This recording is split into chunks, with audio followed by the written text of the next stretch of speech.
welcome Legal Analyst Mpumelelo Zikalala. Mpumelelo, as always, great having you with us. Good afternoon. So quite a symbolic ruling indeed, but please, just for the benefit of our viewers, outline the legal implications of this MOU. Good afternoon to you and also to your viewers. Well, basically to cover two things. One is the tracing and other is the enforcement of those maintenance orders that has been issued. You know that a person once have been served or that they have been ordered to pay that maintenance. They sometimes find it difficult to find them to even where they work. So one of the ways in which you'll be able to find them is if they're applying for credit elsewhere, then you say, you've provided your details, let me go and then try and enforce this particular process. The other one is to say, if you are failing to pay your maintenance order, how is it that you're going to pay for that new car, for that new house, or even that new debt that you're applying for? It's one of the ways in which they would be forced to say, start with the family matters first, start with paying your maintenance orders before you seek new loans or new credit that you might be able to find. So it's quite a step in the right direction in terms of assisting our courts in terms of enforcement and reminding those parents that you have a much greater responsibility of paying for your children. Mpumelelo, how different is this MOU from the much criticized Garnishee orders that were instituted against some of the defaulters, even some who were not even aware that they were actually being garnished for child maintenance?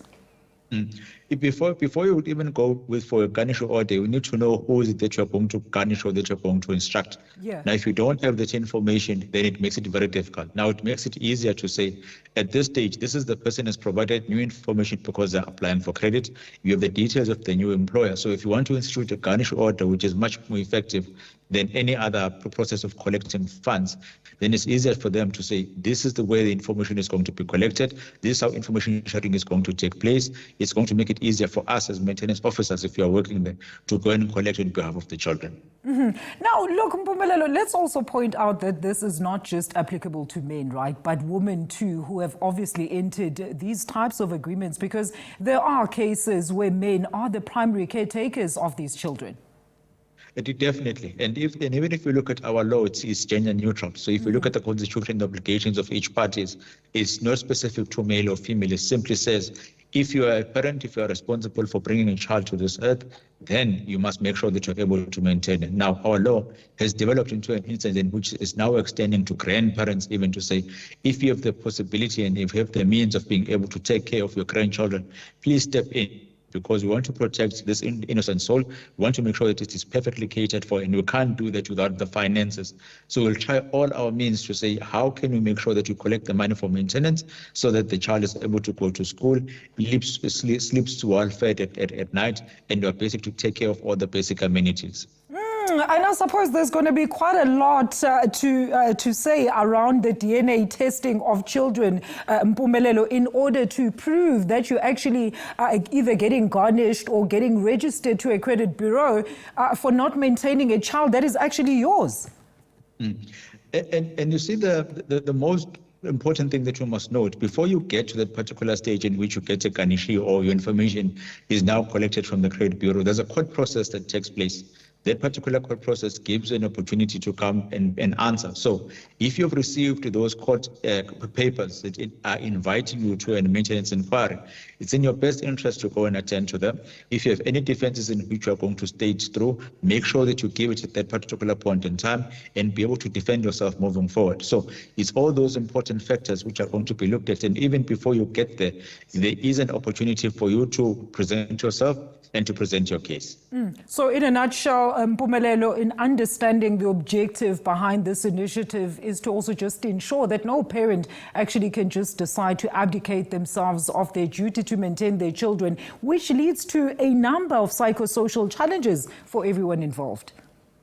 Definitely. And it says, after we've gone through all the trouble of looking for you, tracing where you are, holding those maintenance inquiries, coming to court with the magistrate, sitting with all the documents to assess whether you are liable for maintenance or not, and an order having been issued. If you ignore that order, how effectively can we make sure that you are able to pay it?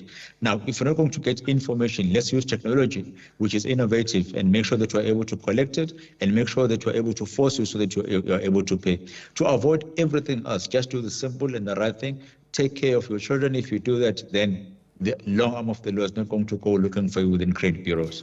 Oh, Mpumelelo, I'm looking at, of course, the statement now that was made by the Department of Justice on this very issue, but it doesn't really outline, of course, as to when exactly this tracking will be done, those that have already been in the system, and who will also be making part of the new submissions under this new law or MOU.